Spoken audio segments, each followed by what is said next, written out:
नमस्कार. आपल्या बरोबर आहेत मुख्यमंत्री उद्धव ठाकरे. आपण त्यांच्याशी राज्य, देश, विश्व अनेक विषयांवर खास करून कोरोना संदर्भात जी स्थिती निर्माण झाली आहे त्याच्यावरती आपण त्यांच्याशी चर्चा करतोय. आणि जी माहिती आपल्याला खरोखर माहीत नव्हती, जसं मगाशी म्हणालो की जागतिक आरोग्य संघटनेच्या माध्यमातून सुद्धा अनेकदा ही माहिती आम्हाला समजली नाही, ही राज्याच्या मुख्यमंत्र्यांनी आपल्याला दिली. हे कौतुकास्पद आहे. आपण परत चर्चेला सुरुवात करू. उद्धवजी, जसं आपण मगाशी किंवा आधीच्या भागात सांगितलं की राज्याची अर्थव्यवस्था ही तितकीशी चांगली नाही. पण हे अर्थव्यवस्थेचं संकट जे आहे हे फक्त आपल्या राज्यापुरतं नाहीये, हे देशावरचं संकट आहे, जगावरती. आणि प्रामुख्यानं जगावरचं. अनेक देश तर असे आहेत की तिथे भूकबळी उपासमार होईल अशा प्रकारची अर्थव्यवस्था तिकडे निर्माण झालेली आहे. तरीही महाराष्ट्र एक असं राज्य आहे, हे आर्थिकदृष्ट्या, औद्योगिकदृष्ट्या देशात सतत पहिल्या क्रमांकावर राहिलं.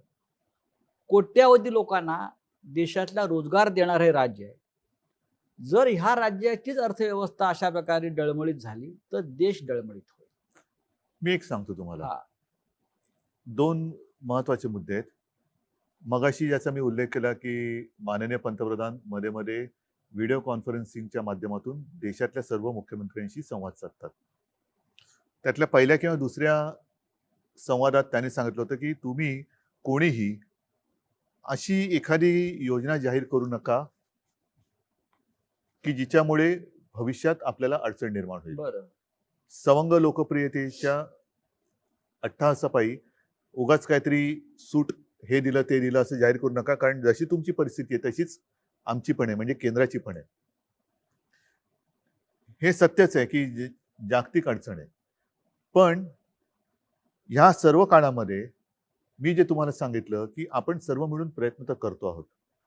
गेल्या महिन्यामध्ये विविध म्हणजे जागतिक दर्जाच्या ज्या काही मोठ्या कंपन्या आहेत त्यांच्यासोबत आपण MOU जे काही सह्या केलेल्या आहेत त्याच्यात किमान 16,000 कोटीची गुंतवणूक ही महाराष्ट्रामध्ये येते. म्हणजे ह्या सगळं रिव्हर्स गिअर टाकलं गेलेलं आहे आणि त्या रिव्हर्स गिअरमध्ये ही गुंतवणूक आपल्याकडे येते. तर असं काही नाही की सगळं काही संपलेलं आहे किंवा सगळं काही संपणार आहे. हा काळ आहे, हा आणीबाणीचा आहे, अटीतटीचा आहे, तो काढणं आपल्याला फार गरजेचं आहे. त्याच्यात एकमेकांना सावरणं हे फार महत्त्वाचं आहे. उद्योगधंदे हे पुन्हा सुरू होणार आहेत आणि काही ठिकाणी तर आपण 50,000च्या आसपास तर राज्यामध्ये सुरू झालेले आहेत. विशेषतः आपण मुंबई आणि पुणा हा जो काही पट्टा आहे हा दाट लोकवस्तीचा असल्यामुळे इथे ह्याचा प्रादुर्भाव हा मोठा आहे. ह्याचं कारण लोकवस्ती आहे आणि लोकवस्ती आहे म्हणून प्रादुर्भाव आहे. इथे हा महत्त्वाचा औद्योगिक बेल्ट असल्यामुळे इथे थोडं आपण बंद किंवा लॉकडाऊन हा पाळतो आहोत. पण इतरत्र महाराष्ट्रात हा जेव्हा रेड, ऑरेंज आणि ग्रीन झोन अशी वर्गवारी होती त्यावेळेलाच आपण म्हणजे किमान मे महिन्याच्या मध्यावर किंवा शेवटाला असेल ऑरेंज म्हणजे तेव्हा काय होतं की एखाद्या जिल्ह्यात ठराविक भागातच केसेस आहेत, बाकी मोकळे आहे, तर आपण तिकडे त्यांना मुभा दिली. ग्रीन झोनमध्ये तर काहीच हरकत नाही, तिकडे उद्योगधंदे सुरू झालेले आहेत. आपण जशी आपली सरकारची कामं आहेत, रस्त्याची असतील, धरणाची असतील, कोस्टल रोडचं असेल, ग्रामीण भागात काय असेल, त्याच्यानंतर कापूस खरेदी असेल, दूध सुद्धा असेल, दुधासाठी सुद्धा आपण दूध खरेदी 31 तारखेपर्यंत करतो आहोत. मक्याची आहे, सगळ्याची आहे. ज्यांचं बियाणं बोगस निघालं त्यांना आपण नुकसान भरपाई मिळवून देतो आहोत. हे सगळं आपण करतोय. ह्याच्यात एक महत्त्वाचा मुद्दा असा म्हणजे आपण हातावर हात ठेवून गप्प नाही बसलेलो. साधारणतः 16,000 कोटीचे MOUs हे आपल्या राज्याने सह्या केलेले आहेत आणि MOU म्हटल्यानंतर ही प्राथमिक अवस्था असते. त्याच्यानंतर पुढची बोलणी आता सुरू आहेत आणि त्याही पलीकडे जाऊन आणखीन काही हजार कोटीचे MOU म्हणजे नवीन गुंतवणूक, नवीन पूर्णपणे. MOU वरती किती विश्वास ठेवतात? कारण या नाही, आधीच्या सांगतो सरकारनं सांगतो सुद्धा सांगतो उद्योगमंत्री आपलेच होते. सांगतो काही हजार कोटीचे MOU केले होते, नक्की. पण त्यातली इन्व्हेस्टमेंट काही इथे आली नाही नाही. केली. ह्याचं कारण का की तुमचा उद्योगमंत्री एकटा असून चालत नाही, तुमचं सरकार. आणि त्या काळात जो मगाशी तुम्ही उल्लेख केला की हे सगळं चालू असताना नोटबंदी आली. अनिश्चितता, धोरणांची अनिश्चितता असेल तर गुंतवणूक येणार नाही. आता आपल्या राज्यामध्ये मी राज्यापुरतं म्हणेन की अनिश्चितता नाही. आपण अनेक काही गोष्टी, सोयी सुविधा ह्या केवळ सगळं काही आपलं गहाण टाकून करतोय अशातला भाग नाही. पण ज्या काही गोष्टी आपण करू शकतो आहोत, मग जमिनीसाठी सुद्धा त्याच्यामध्ये काही नियमांची एक सोपीकरण असेल, इज ऑफ डुईंग बिझनेस ज्याला म्हणतो, ह्या सगळ्या गोष्टी आपण आणतो आहोत आता. आणि हे बघितल्यानंतर मला पूर्ण विश्वास आहे की हे एमओयू केले ते पूर्ण अंमलात आणून देण्याची जबाबदारी ही सरकारची आहे. आणि सरकारने जे वातावरण तयार केलेले आणि करत आहे, जो विश्वास एक लागतो, त्यातून ही गुंतवणूक येईल नक्की. ही गुंतवणूक येत असताना साहजिकच आहे, मग आधी असलेले उद्योगधंदे आहेत त्यांना तर आपण गो अहेड दिलेलं आहे, ते काम चालू करतायत जिथे जिथे लॉकडाऊन नाही तिकडे. दुर्दैवाने किंवा नाईलाजाने जिथे पुन्हा अशी परिस्थिती निर्माण होते तिकडे मात्र पुन्हा आपल्याला बंद करण्याखेरीज तात्पुरता पर्याय नाहीये. तर असं समजण्याचं कारण नाही की सगळं काही संपलंय. मी तसं- अजिबात निराशावादी नाही, नाही, मी नाही, स्वतः निराशावादी आपण नाही असू आणि शकत मी नाही. निराशावादी कोणाला होऊ देणार नाही. नाही, आपल्या नेतृत्वाखाली सकारात्मक कार्य चाललेलं आहे, राज्याला ऊर्जा मिळते आहे, या सगळ्या गोष्टी लोकांनी स्वीकारलेल्या आहेत. बघा पण एक शब्द आधीच्या आहे, सरकारने एक शब्द आहे संयम. संयम, आणि या जो आपल्या बाबतीत काय वापरला जातो. सांगतो आता या शब्दाची सुद्धा गंमत आहे. एखादं अक्षर म्हणजे शिवसेना प्रमुख म्हणायचे की अक्षर जुळून शब्द बनतो आणि त्या शब्दाचे मंत्र होतात. आता शब्दाची ओवी पण होते आणि शब्दाची शिवी पण होते. हो, आता जसं संयम आहे, या संयमातला स काढलं तर काय होईल?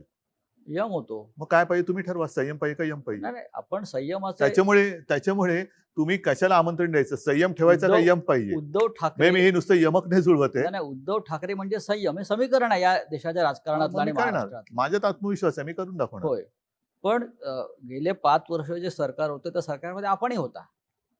उद्योग खातं सुद्धा आपल्याकडेच होतं. या काळामध्ये केंद्र असेल, राज्य असेल, स्टार्टअप इंडिया, आणि मेक इन आणि इंडिया, आणि त्यावेळेला सुद्धा सामनाने माझ्या मुलाखती घेतलेल्या आहेत. होय त्याच्यामुळे त्या सामन्याच्या मुलाखती वाचा. होय, startup India, make in India, त्यानंतर एमओयू, असे कोणतेही एमओयू शेवटपर्यंत प्रत्यक्ष कृतीमध्ये आले नाही. हे अवलंबून राहतं त्या सरकारच्या धोरणावरती. म्हणजे नुसती उत्सवप्रियता असेल तर काही होणार नाही. मी जे तुम्हाला सांगितलं की आता जे आपले सगळे साथी सोबती महाविकास हो. आघाडीचे सगळे सहकारी आहेत, मग पवार साहेब आहेत, अगदी काँग्रेसचं सुद्धा, किंबहुना सोनियाजी आहेत आणि त्यांची इथली काँग्रेसची लोक आहेत, ह्या सगळ्यांना आता आपल्याला तिघा नाही, जे काही एक अनुभवातून शहाणपण आलेलं आहे, ते शहाणपण आपण आता आपल्या कामात दाखवतो आहोत. आणि आतापर्यंत मागे वळून बघताना हो. आपल्याकडनं काय राहून गेलं किंवा हम्म. एकूणच सरकार, मग मी तिकडे पक्षाची लेबल लावून सरकार बघत नाही. सरकार हे सरकार असतं.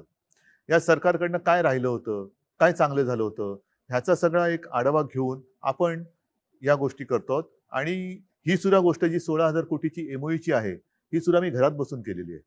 हो, आम्ही पाहिलं ते. हे सुद्धा घर बसल्याच केलेलं आहे. मी कुठेही भटकत गेलो नव्हतो की इकडे जा तिकडे जा तिकडे जा, काही नाहीये. आपली जी सिस्टीम आहे, पुन्हा सिस्टीम ही काम करते. सगळेजण, काही लोक त्यांच्या देशातून त्याच्यात सहभागी झाले होते. आपली काही लोक, मी घरात नव्हतो, देसाई साहेब आणि सगळे सहकारी मंत्रालयातून असतील. त्याच्यामध्ये चीनची गुंतवणूक किती आहे? आता ह्याच्यामध्ये एक सांगतो तुम्हाला, चीनच्या गुंतवणुकीबद्दल, चीनची गुंतवणूक किती पेक्षा असावी की नसावी, हा महत्वाचा भाग आहे. हो. आणि हा प्रश्न मी ज्या वेळेला पंतप्रधानांनी चीनच्या समस्येबाबत एक व्हिडिओ कॉन्फरन्स घेतली होती, त्याच्यात विचारलेला होता की तुम्ही देशाचं एक धोरण ठरवा. आपल्याकडे काय होतं की पाकिस्तान बरोबर संबंध जरा ताणले गेले का मग पाकिस्तान मुर्दाबाद, पाकिस्तान बरोबर कोणतेही संबंध नको, त्याच्याबरोबर खेळ नको, क्रीडा नको, हे नको, ते नको. आणि जर ओसरलं सगळं, मग खेळ आणि राजकारण तुम्ही एकत्र आणू नका, कला आणि राजकारण एकत्र आणू नका, हे सगळी बौद्धिक आपण घ्यायची. पण ताणलं जातं तेव्हा आपली भूमिका खबरदार जर टाच मारून यायची असते. मग तो खेळाडू पण नको, कलावंत पण नको, काही उद्योग नको. तसंच चीनच्या बाबतीत तुम्ही एकदा ठरवा, वस्तू तर सोडाच, पण उद्योगधंदे आपण आणायचे की नाही आणायचे हे देशाचं धोरण असलं पाहिजे. राष्ट्रभक्ती ही सगळ्या देशाची सारखी असली पाहिजे. माझी आहे, नसेल आपण ते होल्डवरती ठेवलेलं आहे, नको असेल द्या पाठवून. पण उद्या पुन्हा हिंदी चीनी भाई भाई करून तुम्ही जर का फिरवणार असाल सगळ्या चीनच्या पंतप्रधानांना, तर मग ही संधी घालवायची का? आणि घालवायची असेल तर मग एकदा दिशा ठरवा, आपण जाऊ पुढे. उद्धवजी, आपण जेव्हा मुख्यमंत्री नव्हता तेव्हाही काही प्रकल्पाच्या बाबतीमध्ये आपण स्वतः जातीनं लक्ष घातलं, विशेषतः कोस्टल रोड मुंबईतला. हो. आता सध्याच्या या संपूर्ण संकट काळामध्ये किंवा आर्थिक व्यवस्था आपण जर पाहिली तर कोस्टल रोड होणार आहे की नाही? चालू आहे काम, जोरात चालू आहे. बरं, कोस्टल रोडचं काम कुठेही थांबलेलं नाही. कोस्टल रोडचं काम सुरू आहे. त्याच्यासाठी आपण पैशाचं सुद्धा आयोजन नीट नियोजन करून ठेवलेलं आहे आणि कोस्टल रोडचं काम सुरू आहे. त्यानंतर दुसरा विषय येतो बुलेट ट्रेनचा. बुलेट ट्रेनची गरज नाही असं आपणही म्हणाला होता. श्री शरद पवार सुद्धा म्हणाले होते की बुलेट ट्रेनमध्ये आपल्या राज्याला फायदा नसून आपल्या राज्याने याच्यात गुंतवणूक करणं बरोबर नाही. तरीही 60% जमीन संपादन महाराष्ट्रात झालंय आतापर्यंत. त्याच्यामुळे बुलेट ट्रेनचं नक्की भविष्य काय? प्रत्येक गोष्टीला केवळ एकच बाजू नसते, अनेक बाजू असतात. ह्याच्यामध्ये आपण स्थानिक लोकांचा विचार करणं हा फार महत्वाचा आहे. राज्य म्हणून बुलेट ट्रेनची आवश्यकता राज्याला जर असेल तर ती मी म्हणेन माझ्या मुंबई नागपूरला जोडणारी बुलेट ट्रेन द्या. माझी राजधानी आणि उपराजधानी जोडणारी ट्रेन द्या, की जेणेकरून हा सुद्धा जो विदर्भाचा थोडासा एक त्यांच्या मनातल्या मनात कारण नसताना एक दुरावा निर्माण करून दिला जाण्याचा प्रयत्न केला जातो, तो दुरावा नष्ट होईल. जसा समृद्धी महामार्ग होतो, ज्याला आता शिवसेना प्रमुखांचं नाव दिलेलं आहे, तसंच मुंबई नागपूर जोडणारं मला बुलेट ट्रेन द्या, मला आनंद होईल. सुरत मुंबई ज्याचा आता काही उपयोग भविष्य नाहीये, काय? ज्याची आता काही आवश्यकता नाहीये. पण हे करत असताना जमीन भूसंपादन करते वेळी जिथे विरोध झालेला आहे, ज्यांचा विरोध आहे त्यांच्या मागे शिवसेना पक्ष म्हणून ठाम उभी आहे. सरकार म्हणून तर जे काही करायचं तो निर्णय आपण घेऊच, पण ज्यांचा विरोध आहे त्यांच्या पाठी शिवसेना आहे. आता काही जणांनी जर का स्वतःहून जमीन दिली असेल, बुलेट ट्रेन होणार सांगतो की मी. नाही? कारण एक मिनिट, शेवटी यात सांगतो. राज्य सरकारची गुंतवणूक आहे. सांगतो ना मी. आता जिथे पहिला मी जमिनीचा विषय घेतो. ज्यांनी स्वतःहून जमीन दिली असेल त्यांनी तो सगळा कारभार झाला असेल. ज्यांचा विरोध आहे म्हणून मी म्हटलं की पहिलं ग्रामीण किंवा तळागाळातल्या लोकांचा, जसं नाणारचा विषय आहे. नाणार सुद्धा सरकारने केलाच होता की करार, पण तो जनतेने हाणून पाडला. आम्ही शिवसेना म्हणून जनतेच्या सोबत उभे राहिलो. आता सरकार म्हणून मला काय, जर का सगळ्यांना मान्य असेल करू करार, पण जेव्हा हा अंतिम टप्प्यामध्ये आता आपण हे मधले 2-3 महिने आपले ह्याच्यात सगळे कोरोनामध्ये गेले, त्याच्यामुळे सगळे विषय हे मागे पडले. हे सगळे मागे पडले. त्याच्यामध्ये बुलेट ट्रेन जरी असलं तरी त्या बुलेट ट्रेनचा विषयच बॅकसीटला गेला आणि तो विषय म्हणजे कोणी त्याच्याबद्दल काही विचारपूस पण केली नाही आणि त्याच्याबद्दल काही चर्चा पण झालेली नाहीये. आता ह्याच्यावरती सुद्धा सरकार म्हणून निर्णय घेताना शेवटी सरकार हे सरकार असतं आणि सरकार म्हणून निर्णय घेताना माझं काम असं आहे की माझी भूमिका ही व्यक्तिगत असू शकते, जी जनतेच्या सोबत राहण्याची आहे. पण राज्याच्या हिताचा जेव्हा विषय असेल की ह्याच्यात हित आहे का अहित आहे, तेव्हा माझं मत आहे की सगळ्यांना थोडं एकत्र बोलून आपल्याला हा निर्णय घेण्याची आवश्यकता आहे. विरोधी पक्षामध्ये आपण असताना आहेच. सरकारनं 250-300 कोटी रुपये का द्यावे असा प्रश्न आपण सगळ्यांनी नक्कीच आहे. उपस्थित केला. तो माझा मुद्दा आजही कायम आहे. पण आता सरकार म्हणून आम्ही असताना हा काची सोडवणूक करण्याची गरज आहे. काला काही कारण आहेत का? खरंच ह्यातनं काही फायदा होणार आहे का? दाखवा आम्हाला कुठे फायदा आहे. काय होणार आहे फायदा? किती मुंबईतनं आणि सुरतमधनं ये जा होणार आहे? किती आर्थिक घडामोड होणार आहे? काय हो. होणार आहे? हो. हे सरकार म्हणून मला माहिती मिळू द्या. जर पटली जनतेसमोर ठेवतो. पण नसेल तर कदाचित मी असं म्हणेन की एखादी भूमिका मी एकतर्फी घेतली असेल तर ती आत्ता योग्य नाहीये. आत्ता मला अयोग्य वाटलं तर तो मी रद्द करेन. बर, आपली महाविकास आघाडी काय म्हणते? व्यवस्थित आहे. मध्ये मध्ये कुरकुर नाही असं काय नाही. एक गोष्ट स्वीकारली पाहिजे, नक्कीच स्वीकारली पाहिजे आणि ती मी स्वीकारतो की गेल्या 2-3 महिन्यामध्ये फेस टू फेस या गाठीभेटी अवघड झाल्यात. कारण आज सुद्धा मी येताना वाचलं, अजून एका मंत्र्याला कोरोनाची लागण झालेली आहे. बरोबर आहे. अद्यापपर्यंत 2-3 मंत्री म्हणजे जितेंद्र असेल, अशोकराव असतील, हे धनंजय आहे, हे आजारी पडून सुदैवाने बरे झालेले आहेत. जितेंद्र तर फारच जरा गंभीर हे होता. तर अशा ह्याच्यामध्ये ह्या भेटीगाठी थोड्याशा अवघड झालेल्या आहेत. त्याच्यामुळे फोनवरून गाठीभेटी होणं किंबहुना व्हिडिओच्या माध्यमातून होणं, ह्या थोड्याफार फरकाने सुरू असतात. पण जिथे ते आवश्यकता लागेल, आता म्हणून आपण कॅबिनेट सुद्धा जी करतो ती कॅबिनेट थोडी विस्तारलेली आहे. म्हणजे काही मंत्री हे त्यांच्या कार्यालयात किंवा तिकडे बसतात, जिथे असतील तिकडे. मी माझ्या इकडे बसतो, मंत्रालयात काही जण बसतात. अशी सगळी जरा पसरून ती कॅबिनेट घ्यावी लागते. कारण एका ठिकाणी पुन्हा मी तेच सांगेन की जनतेला आम्ही कायदे सांगायचे आणि स्वतःच नियम तोडायचे, हे बरोबर नाहीये. तर त्याच्यामुळे ह्या काही थोड्याशा गाठीभेटी. काही मंत्र्यांचा असा आक्षेप आहे आणि तो प्रसिद्धी माध्यमात सुद्धा आलेला आहे की मंत्रालयाचं सचिवालय झालंय मधल्या काळामध्ये. उपस्थितीच नाहीये तिकडे कोणाची. सचिवालय म्हणजे जसं सचिवालयाचं नंतर मंत्रालय का झालं कारण हे राज्य नोकरशाही चालवत नाही, तर मंत्री चालवतात, लोकनियुक्त सरकार चालवतं. हे चित्र गेल्या 6 महिन्यात बदलल्याचा जो आक्षेप सातत्यानं म्हणजे समोर काय येतो. झाले? म्हणजे सचिवांच्या ताब्यात किंवा नोकरशाहीच्या ताब्यात हे राज्य गेलं. म्हणजे काय झाले? असं साधारण काही नाही, मंत्री म्हणजे काय बोलतायत, झाले? की नोकरशाही राज्य चालवतात आणि म्हणजे काय मंत्र्यांच्या करते? मंत्र्यांचं ऐकलं जात नाही. म्हणजे काय होते? मंत्र्यांचंच ऐकलं जात नाही. नाही. म्हणजे मग जर का तसं असेल, तर धारावीचं कौतुक, राज्याचं कौतुक, सर्वोत्तम मुख्यमंत्री या ज्या सगळ्या गोष्टी आहेत, ह्या नोकरशाहीने पटवून केलेल्या गोष्टी आहेत का? हं, निर्णय घेण्याचा अधिकार आपला आहे. हो. अंमलबजावणी करून त्यांच्याकडून घ्यायची असते. ज्या यंत्रणेची घडी आहे, ही घडी शेवटी यंत्रणा, नाही, नाही, हे आपलं हे आपण योग्य बोलताय. ही यंत्रणा राबवण्याची हिंमत तुमच्यात पाहिजे. हं. तुम्ही जर का प्रत्येक ठिकाणी ऑर्डरी तुम्हीच देणार आणि कामही तुम्हीच करायचं, तर हे काय गव्हर्नमेंट असू शकत नाही. म्हणजे जसं नागपूरचं प्रकरण सगळ्यांसमोर आहे, की तिथे जे महापालिका आयुक्त आहेत तुकाराम मुंडे आणि तिकडलं लोकनियुक्त महानगरपालिका किंवा नितीन गडकरी स्वतः केंद्रीय मंत्री, आता ह्याच्यामध्ये हा फार मोठा वाद अख्ख्या महाराष्ट्रात बरोबर आहे. सुरू आहे. मग मग माझं काय म्हणणं आहे, तुम्ही एकतर मग ही यंत्रणा केराच्या टोपलीत फेकून द्या. हां. मंत्रालय का सचिवालय, सचिव पद्धतच बंद करून टाका. पिन टू पियानो ज्याला म्हणतात ना, ए टू झेड गोष्ट म्हणजे ऑर्डर पण तुम्हीच काढायची, कामं पण तुम्हीच करायची, मदतीचं वाटप सगळं तुम्हीच करायची. राज्याचे मुख्यमंत्री म्हणून तुम्ही तुकाराम मुंड्यांच्या मागे उभे आहात, की महानगरपालिका जे तुकाराम मुंड्यांच्या मागे लागली आहे तिकडे हात धुवून त्यांच्या मागे आहात? तुमचं मत काय? कोणाचं बरोबर आहे? मला असं वाटतं, की तुकाराम मुंडे आल्यापासून तिथे शिस्त लागलेली आहे. मग मी कोणाच्या मागे उभं राहायला पाहिजे? शिस्तीच्या मागे उभं राहायला पाहिजे. तसंच आहे. एखादा अधिकारी कठोर असू शकतो, कडक असू असेल. शकतो. पण त्याचा तुम्ही त्या कठोरपणाचा लोकांच्या हितासाठी उपयोग करून घेत असाल. एक गोष्ट अशी आहे, की त्यावेळेला त्यांनी जे काही कायदे किंवा काही नियम कडकपणाने अंमलात आणवले, हे काही जणांना परवडत नसतील. तिथे आता इलेक्शनचा जमाना नाहीये. आधी जर मतदार वाचले तर मतदान होणार आहे. आणि त्याच्यात जर का तुकाराम मुंडेंनी एखादी गोष्ट कडकपणाने अंमलात आणली, तर अशा अधिकाऱ्याच्या पाठी उभं राहायला पाहिजे. बरं. आतताईपणा कोणीच करू नये. पण जर का चांगली शिस्त लावली जात असेल आणि जनतेचं हित, शेवटी जनता सुद्धा आता उघड्या डोळ्याने बघत असते. तोंडावरती मास्क असेल, पण डोळे उघडे आहेत जनतेचे. हं. जनतेचे उघडे आहेत डोळे. म्हणून मी मागे सुद्धा म्हटलं होतं, की हा महाराष्ट्र आहे, धृतराष्ट्र त्याचं झालेलं नाही आणि होऊ शकत नाही. आघाडीचं सरकार चालवताना मर्यादा असतात. असं मनमोहन सिंग नेहमी म्हणायचे. अटल बिहारी वाजपेयी सुद्धा असंच म्हणत होते. अनेक पक्ष एकत्र असतात. प्रत्येकाची भूमिका वेगळ्या असतात.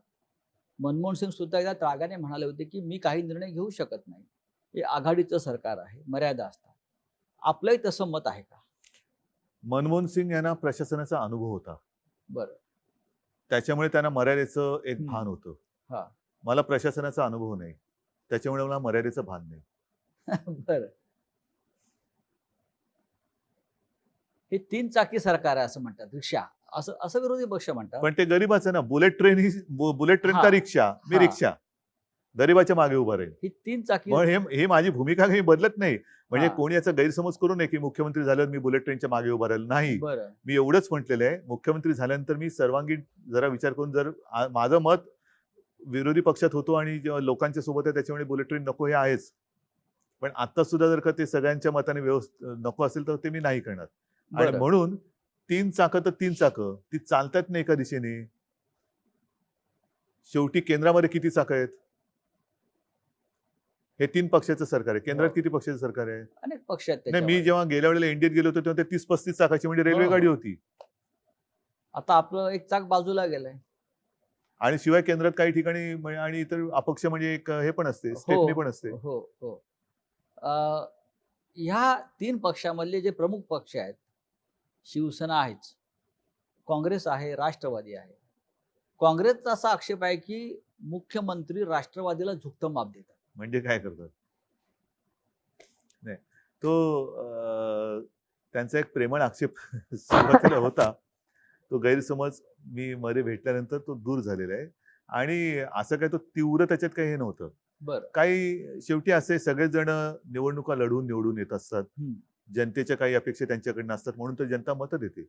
आणि त्या अपेक्षा जर आपण पूर्ण करू शकत नसू, असं जर कोणाला वाटत असेल, तर तो काय त्यांची ती काही चूक आहे याच्यातला भाग नाहीये. त्या अशा अपेक्षा ह्या व्यक्त करणं हा काही गुन्हा नाहीये. तर मला असं वाटतं अशा काही गोष्टी आक्षेप मी म्हणत नाहीये. पण सुरुवातीच्या काळामध्ये थोडंफार असं त्यांच्या मनात असेलही. माझ्याशी ते असे काही अगदी ठामपणाने बोलले नाही की आम्हाला तुम्ही विचारतच नाही, अमुकच नाही. माझं पवार साहेबांशी पण चांगलं हे आहे. कधी कधी मी अगदी काही नित्य नियमाने नाही, पण सोनियाजींना पण मी फोन करत असतो. शरद पवारांचं किती मार्गदर्शन लाभतं? त्यांना अनुभव राज्य चालवण्याचा भरपूर आहे. त्यांच्याबरोबरच्या भेटी ह्या एक वेगळा अनुभव असतो. बरं. ते जेव्हा मला भेटतात तेव्हा असं काही नाही की ते असं काहीतरी काम किंवा काहीतरी असं घेऊन येतात, अजिबात नाही. कधीतरी त्यांचा फोन येतो, उद्या काय करताय? आणि बहुतेक वेळेला उद्या जर का सगळं व्यवस्थित जुळत असेल तर मी आणि त्यांची भेट ही होते. भेटीमध्ये मग त्यांचे काही ते जुने अनुभव सांगत असतात. लातूरला भूकंप झाला तेव्हा त्यांनी काय केलं होतं. चीनचा विषय निघाला तेव्हा ते चीनच्या दौऱ्यात त्यांचा अनुभव कसा, मग ते पंतप्रधानांसोबत त्यांच्या चीनच्या काय हं. चर्चा झाली, मग अमुक एक कसं आहे, तमुक एक कसं आहे. म्हणजे जुन्या त्यांच्या अनुभवाच्या आठवणी ते सांगत असतात. शरद पवार हे या महाराष्ट्रातल्या किंवा देशातल्या शेतकऱ्यांचे एक महत्त्वाचे नेते आहेत. सहकार क्षेत्रामध्ये त्यांचं योगदान मोठं आहे. महाराष्ट्रातली साखर कारखानदारी अडचणीत येऊनही या भूमिकेचे ते आहेत पहिल्यापासून. पण मी काल असं पाहिलं की राज्याचे विरोधी पक्षनेते देवेंद्र फडणवीस हे साखर उद्योजकांचे प्रश्न घेऊन अमित शहाना भेटले. ते पूर्ण देशातल्या साखर कारखानदारांबद्दल चिंता करत असतील. हो, पण गृह खात्याकडे साखर कारखान्याचे काय प्रश्न असू शकतात? शेवटी साखर ही घरातच लागते ना, गृहामध्ये. कायदा सुव्यवस्था किंवा या संदर्भात नाही, गृहमंत्र्यांना भेटणं. गृह खातं म्हणजे त्यांना गृहमंत्री म्हणजे जरा जसा आदेश बांदेकर करतात कार्यक्रम तसे गृहमंत्री वाटले असते. अच्छा, होम मिनिस्टर. होम मिनिस्टर म्हणून ते साखरेचा विषय गृहमंत्र्याकडे. कारण राज्यातल्या साखर उत्पादकांचा प्रश्न हा मुख्यमंत्र्यांच्या अखत्यारीत येत नाही का, असा माझ्या पुढे प्रश्न आहे. कल्पना नाही बाबा मला. पण दिल्लीत जाऊन त्यांनी एक घोषणा मात्र नक्की केली, ती म्हणजे हे सरकार पाडण्याचा आमचा इरादा नाही. हे त्यांनी महाराष्ट्र सदनामध्ये येऊन सांगितलं. हे किती दिलासादायक आहे तुम्हाला? माझं तर मी इथं बसलेलोच आहे. इरादा असेल नसेल, काही जण सांगतात की ऑगस्टमध्ये सप्टेंबरमध्ये सरकार पाडणार. माझं म्हणणं आत्ता पाडा. हा. माझी मुलाखत चालू असताना सरकार पाडा. मी काय फेविकॉल लावून बसलेलो नाहीये. पाडायचं तर पाडा, जरूर पाडा. त्याच्यात तुम्हाला पाडापाडी करण्यात आनंद आहे ना. काही जणांना घडवण्यात आनंद असतो, काही जणांना बिघडवण्यात आनंद असतो. बिघडवायचं असेल बिघडवा, मला नाही परवा, पाडा सरकार. ही तुमची भूमिका आहे की आव्हान आहे? हा माझा स्वभाव आहे. बरं. हा माझा स्वभाव आहे. कारण एक फार कष्टातून निर्माण झालेलं सरकार आहे. हे सरकार उत्तम प्रकारे चाललंय. हे सरकार लोकप्रिय आहे. हे सरकार टिकायला पाहिजे असे या जनतेची भावना आहे किंवा देशातल्या जनतेची भावना आहे. या सरकारचं भवितव्य विरोधी पक्ष नेत्यावरती अवलंबून नाही. हा. म्हणून मी म्हणतोय की पाडायचं असेल जरूर पाडा. बरं. आत्ता पाडा. आता मध्य प्रदेश काँग्रेसचं सरकार पाडलं. राजस्थानमध्ये पाडण्याचा प्रयत्न झाला, पण यशस्वी तिकडे झाला नाही. कदाचित कोरोनाची स्थिती वाईट नसावी किंवा कोरोना साथ तिकडे पोहोचलेली नसावी. बरं. कारण इथल्या कोरोनाच्या परिस्थितीबद्दल गृहमंत्र्यांकडे किंवा दिल्लीत जाऊन विरोधी पक्ष नेत्यांनी तक्रार केली तर ही साथ जी जगात पसरली ती फक्त महाराष्ट्रामध्ये असेल, मध्य प्रदेशात नसेल, आता नंबर राजस्थानात नसेल. आता नंबर महाराष्ट्राचा असं ठामपणे म्हणतात. पाडा. दुसरा प्रश्न एक गंभीर या निमित्तानं आला. राजस्थानचं सरकार पाडण्याच्या हालचाली सुरू असताना काँग्रेसचे फुटणारे नेते, बंडखोर आणि भाजपचे काही नेते यांच्यामध्ये पैशाच्या देवाणघेवाणी संदर्भातल्या काही टेप समोर आल्या. फोन टॅपिंग हे बेकायदेशीर आहे. तरीही पैशाची ताकद लावून सरकार पाडणं हे काम सुरू आहे. दुसरं करू काय शकतात? लोकशाही आहे ना ही त्यांची. बरं. ही त्यांची लोकशाही. का- म्हणजे इथलं सरकार हे लोकशाही विरोधी आहे हम्म. आणि तिथे आणणारं सरकार पैसे देऊन फोडून जर का ते करत असतील तर ते लोकशाहीला धरून आहे. ही लोकशाहीची व्याख्या, ही लोकशाहीची थट्टा हीच शिवसेना प्रमुखांना मान्य नव्हती आणि म्हणून ते म्हणायचे की ही तुमची असली दळबद्री लोकशाही, लोकशाही. ही असली, ही मला मान्य नाही. त्याच्यावरनं काय झालं? शिवसेना प्रमुखांना लोकशाही मान्य नाही. ही लोकशाही ही अशी तुम्ही लोकशाही मानता? हा जो पैशाचा वापर राजकारणामध्ये जो वाढतो त्याच्याविषयी आपलं काय मत आहे? बाळासाहेब ते नेहमी ह्याच्यावरती प्रखर प्रहार करायचे. आपण आज राज्याच्या पहिल्या क्रमांकाच्या सत्तेच्या खुर्चीवर बसलेला आहात. आपण जेव्हा हे पाहता मुख्यमंत्री म्हणून, नाही, हे सगळं घृणास्पद आहे. हे सगळं घृणास्पद आहे.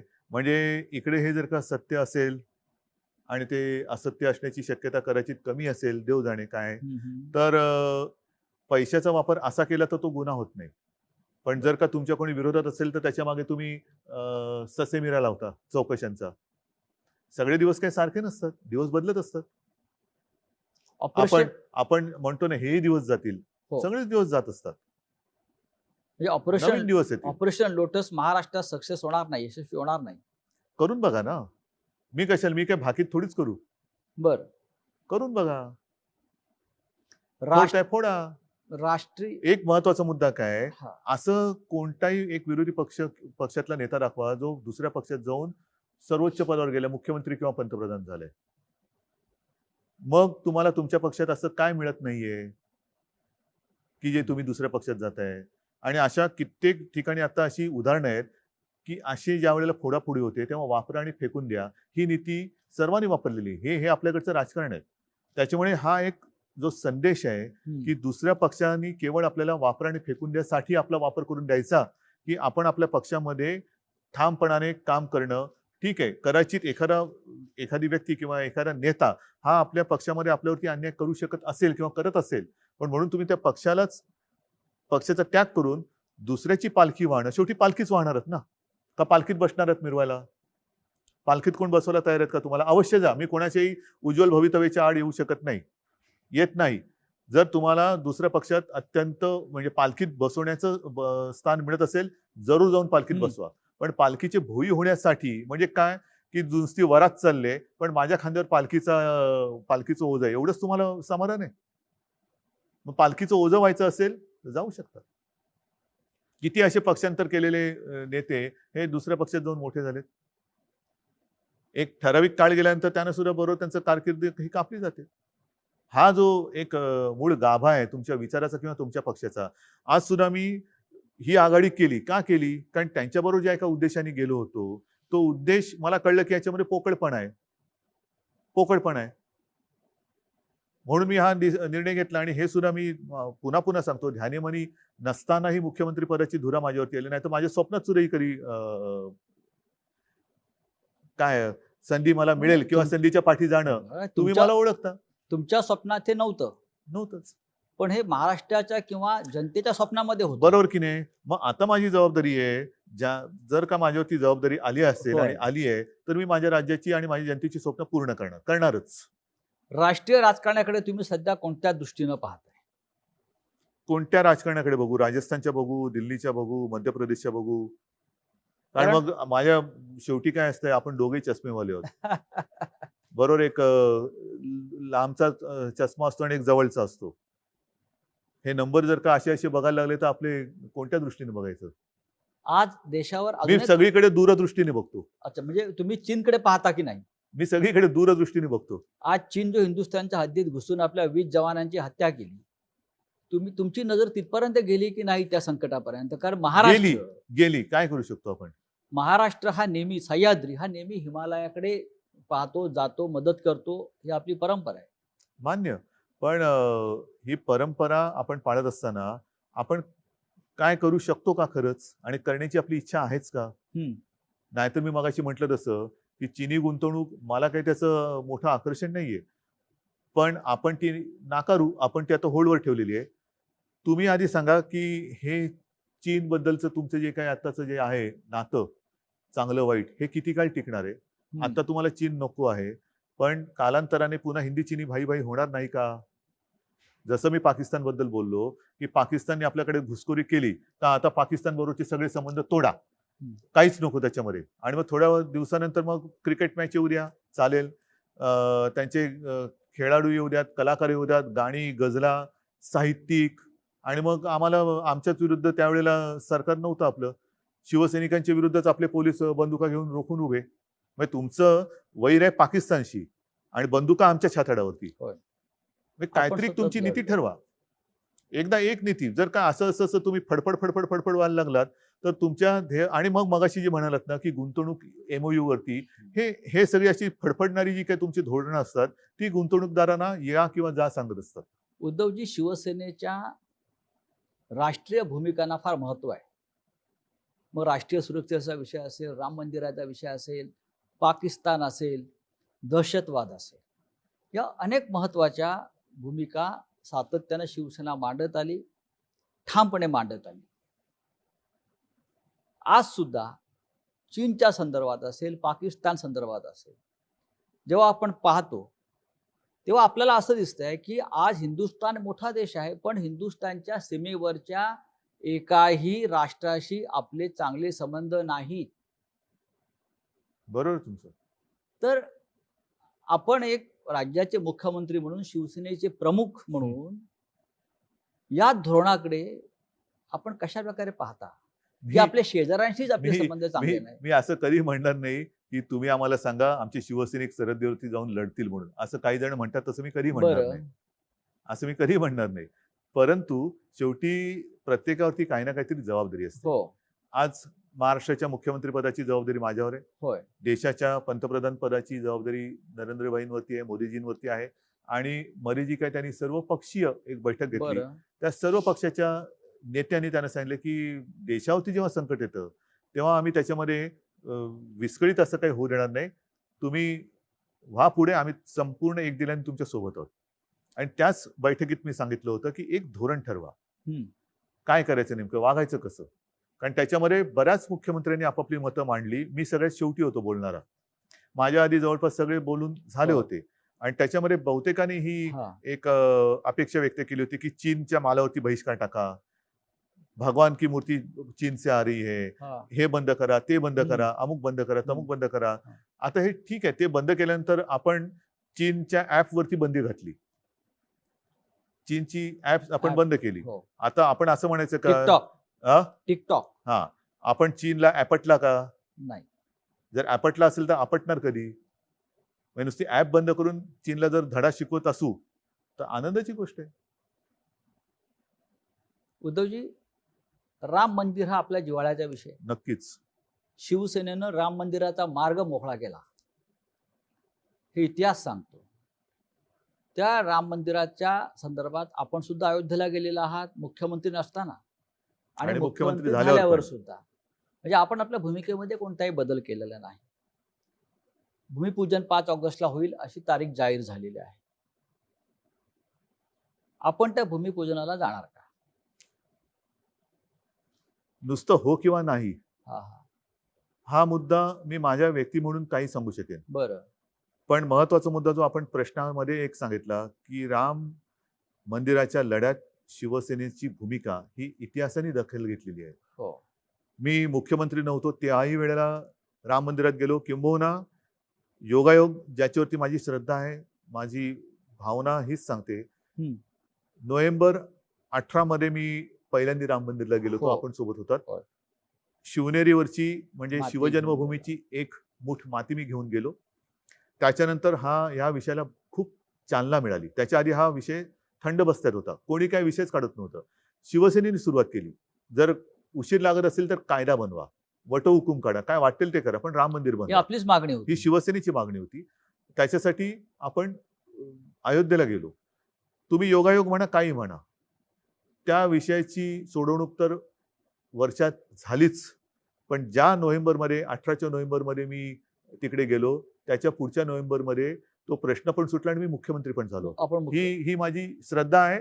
ज्याला कोणाला ह्याला अंधश्रद्धा म्हणायचं असेल तर त्यांच्याकडे विषय. माझी श्रद्धा आहे आणि ती आहेच, असणारच आहेच. मुद्दा काय येतो की सर्वत्र सध्या करोनाचं थैमान आहे. मी ठीक आहे, मी म्हणेन मी जाणारच, मला काही बिघडत नाही, मी मुख्यमंत्री आहे आणि बरं. नव्हतो तेव्हा सुद्धा हो. मला तिथे मानपान सगळं मिळालं. हो, ती हो. शिवसेना प्रमुखांचा आणि माझा मुलगा हो, म्हणून ती हो. पुण्य माझ्याकडे आहेच. आता तर मुख्यमंत्री आहे, मला बंदोबस्त मिळेल, मी व्यवस्थित जाईन, मी पूजा अर्चा करून किंवा त्या कार्यक्रमात सहभागी होऊन परत येईन. पण हे मंदिर हे सर्वसामान्य मंदिर नाहीये. एखाद्या गावात जरी मंदिर बनवायचं झालं तरी गावकरी जल्लोषात एकत्र येतात. हो. कारण त्या गावासाठी ते राम मंदिर असतं अयोध्येसारखं. जे अनेक लोक अयोध्येला जाऊ शकत नाही त्यांच्यासाठी त्या गावाचं मंदिर हे महत्वाचं असतं. अनेक सभा समारंभ किंवा लग्न किंवा इतर काही गोष्टी त्या मंदिरातल्या देवाच्या साक्षीने होतात गावामध्ये. मग हा राम मंदिराचा मुद्दा आहे, ज्याला एका लढ्याची पार्श्वभूमी आहे, एक विचित्र पार्श्वभूमी आहे, ज्याच्यावरती बाबरांनी आक्रमण करून ते पाडून मशीद बांधली होती. त्याच्यात पुन्हा आता आपण मंदिर उभं करतोय. हा पूर्ण केवळ हजारो लोकांचे प्राण गेलेत. हिंदुस्थानातल्या हिंदूंचा नाही, जागतिक कुतूहलाचा विषय आहे. आज आपल्याकडे कोरोनाचं संकट असताना सर्व मंदिरांमध्ये जाणं येण्याला बंदी आहे. मी जाऊन येईन, पण लाखो राम भक्त जे तिकडे उपस्थित राहू इच्छित असतील, त्यांचं तुम्ही काय करणार? त्यांचं तुम्ही काय करणार? त्यांना तुम्ही अडवणार का? त्यांना येऊ देणार आणि त्यांच्यामध्ये कळत नकळत कोरोनाचा प्रसार होऊ देणार? कारण हा आनंदाचा क्षण आहे. आणि नाही तर तुम्ही व्हिडिओ कॉन्फरन्सवरनं ई उद्घाटन, ई भूमिपूजन करू शकता. आपल्याला आठवत असेल की आपण मुख्यमंत्री म्हणून जेव्हा गेलात तेव्हा शरयूच्या तीरावरती आपल्याला आरती करण्यापासून थांबवलं होतं. थांबवलं, कारण करोनाचा प्रसार होता. तिथं सुरुवात होती.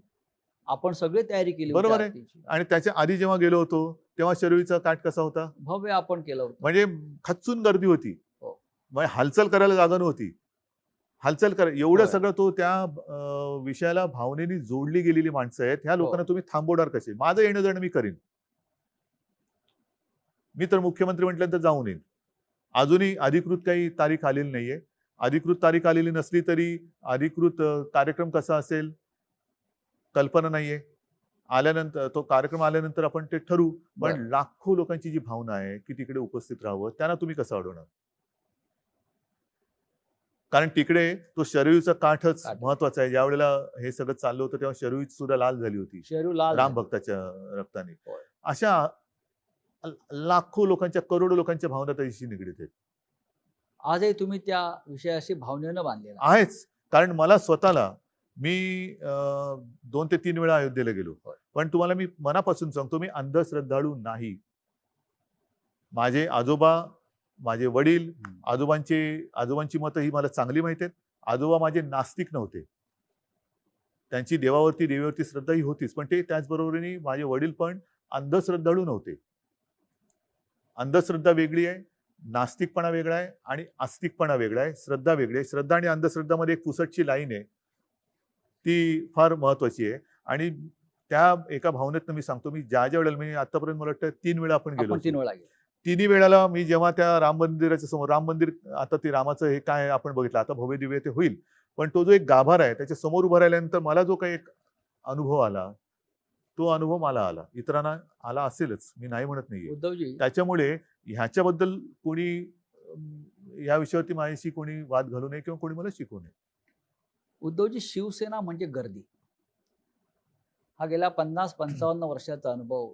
शिवसेना प्रमुख म्हणजे गर्दीचा महासागर. आपण सुद्धा शिवसेना पक्षप्रमुख झाल्यावरती सतत गर्दीत राहिलात.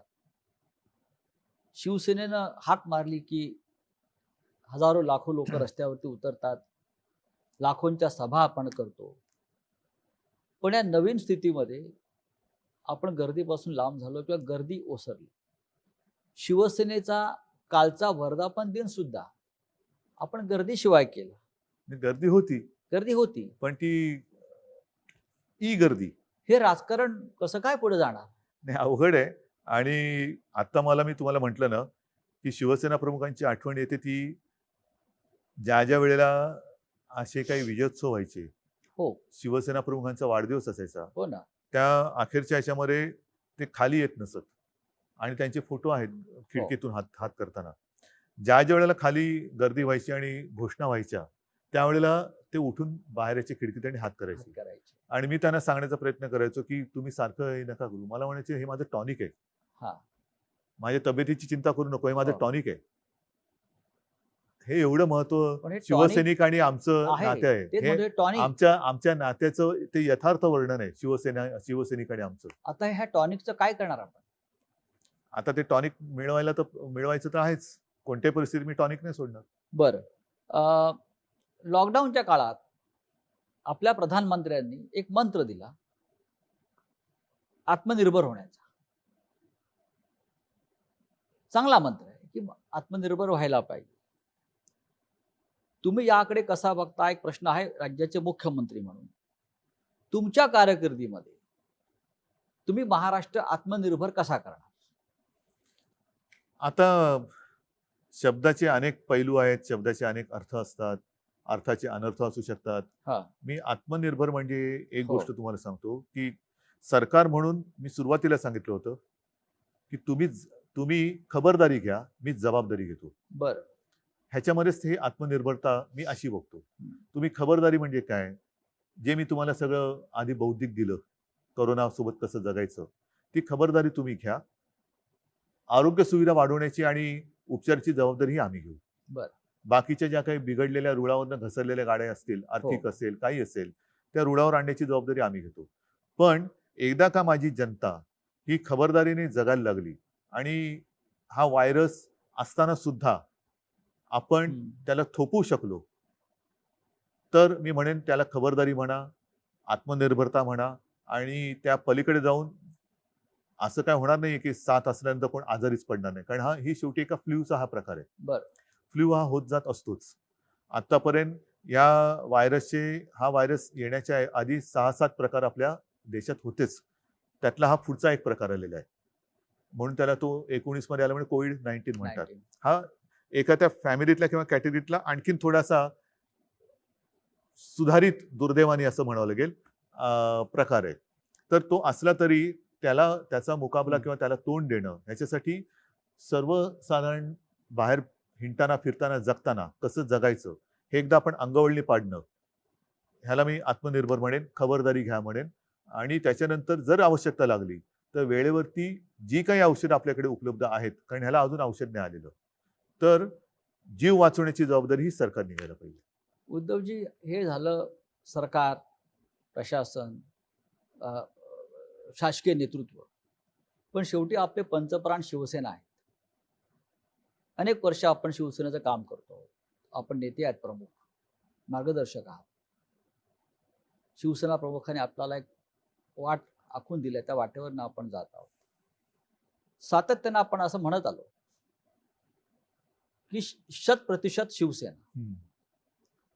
काही काळापर्यंत आपण 2 पक्षांबरोबर होतो, म्हणजे एकाच पक्षाबरोबर आपली युती होती, 2 पक्षाचे सरकार होतं. आज आपण 3 पक्षांबरोबर आहोत. पण मुख्यमंत्री होत. आपण मुख्यमंत्री आहोत आणि वेगळ्या वेगळ्या विचाराचे पक्ष आहेत. संपूर्ण महाराष्ट्र शिवसेना आपल्याला पसरवायची आहे, आत्मनिर्भर शिवसेना करायची आहे. हे आपलं स्वप्न कायम आहे का? आत्मनिर्भर शिवसेना असं म्हणतोय मी. विरोधी पक्षाचं काम तुम्ही करते की काय? हो, मी काय विरोधी पक्षात असतो असा आरोप आहे माझ्यावर. आता कुठे गाडी रुळावरती येते, रिक्षा आमची व्यवस्थित चालायला लागलेली आहे, कारण स्टेरिंग माझ्या हातात आहे, पाठी दोघं बसलेले आहेत. कारण आणि श्री नाही, शरद एक सांगतो तुम्हाला, सत्तेमध्ये एका पक्षाचं सरकार याच्यासारखं मोठं स्वप्न नाहीये. बरं. पण हे स्वप्न तुमचं व्यक्तिगत स्वप्न असेल तर त्याला हो. काडीचाही उपयोग नाहीये, काडीची किंमत नाहीये. कारण त्या स्वप्नामध्ये जनतेची स्वप्न जोपर्यंत येत नाही तोपर्यंत एका हाती सरकार येत नाही. आणि ती स्वप्न सरकार आल्यानंतर पूर्ण होत नसेल तर जी काडीची किंमत ज्याला म्हणतो मी नाही, त्याला जनताच काडी लावल्याशिवाय राहणार नाही. आता हा जो काही एक वेगळा प्रयोग महाराष्ट्राने केलेला आहे, विचारांनी भिन्न असलेले 3 हो. पक्ष हे एक विचित्र राजकीय परिस्थितीमध्ये एकत्र आलेले आहेत. आणि ह्याच्यामध्ये मी सांगितलं ना, केवळ आणि केवळ एक अपरिहार्यता किंवा जबाबदारी म्हणून मी ही खुर्ची स्वीकारली. हे मानाचं पान आहे, मानाचं पद आहे, खूप मोठं आहे. पण जे माझं स्वप्न कधी नव्हतं ते मी स्वीकारलेलं आहे. आता ते स्वीकारल्यानंतर आपण जो आता अर्थसंकल्प मांडला, हा पहिला अर्थसंकल्प मांडला काय आणि तेच अधिवेशन गुंडाळावं लागलं काय. आता त्याच्यात ज्या काही गोष्टी आपण जाहीर केलेल्या आहेत त्या जनतेच्या हितासाठी आजपर्यंत कदाचित त्यातल्या गोष्टी अशाही आहेत की ज्या आजपर्यंत कोणी केल्या पण नाहीयेत आणि विचार पण केला नव्हता. तर ती एक माझी आता जबाबदारी ती पार पाडणं. हे करताना मी माझ्या कामाची सुरुवात तर केलेली होतीच आणि ती मी आजही करतोय. ती सुरुवात म्हणजे जे यांच्या भाषेमध्ये मी फिरायला सुरुवात केली होती. बरं. मी फिरत होतोच. विभागवार जी कामं त्यावेळेच्या कदाचित सरकारने केली नसतील, मी प्रत्येक विभागाची बैठक घेतली. याच्यात मला आजही माहिती आहे की मराठवाड्यातले काही जिल्हे बाकी राहिलेले आहेत.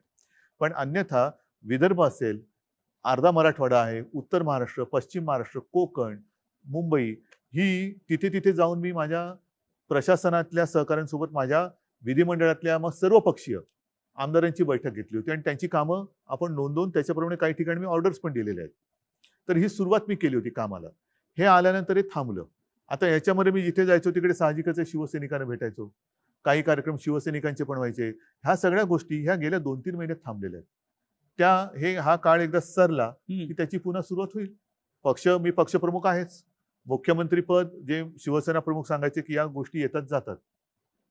कायमस्वरूपी ते माझं पक्षाचं प्रमुख पद हे कायमस्वरूपी, त्याच्यात सुद्धा जसं शिवसेना प्रमुख म्हणायचे की शिवसैनिकांचा जोपर्यंत विश्वास आहे तोपर्यंत. त्याच्यामुळे ते मी कधीच सोडणार नाही आणि पक्ष वाढवण्याचा प्रयत्न मी करणारच आहे, जे उद्धवजी सगळेच करतात. उद्धवजी आपण जेव्हा पक्षाचं काम सुरू केलं, पक्षाचे शिवसैनिक म्हणून, नेते म्हणून, नंतर कार्याध्यक्ष म्हणून, आणि साहेबांच्या नंतर म्हणजे शिवसेना प्रमुखाच्या नंतर शिवसेना पक्ष प्रमुख म्हणून हा एक फार मोठा पल्ला आपण गाठला. राज्याला मुख्यमंत्री आपण मिळवून दिला. म्हणजे पक्ष सत्तेवरती आहे. आपण जेव्हा, मला आठवतं आपण जेव्हा कार्य सुरू केलं तेव्हा आपण शिवसेनेचे युवा नेते होता. हम्म. आपला उल्लेख हा शिवसेनेचे युवा नेते म्हणून करत होता. आता आपण 60मध्ये पदार्पण करतो. येस. म्हणजे पण आता आपण 60 नाही योगायोग आहे की 60व्या वर्षी मी मुख्यमंत्री जरी असलो तरी असं नाही आजच 60 केला होता 88 असं नाहीये. हो. हा योगायोग आहे.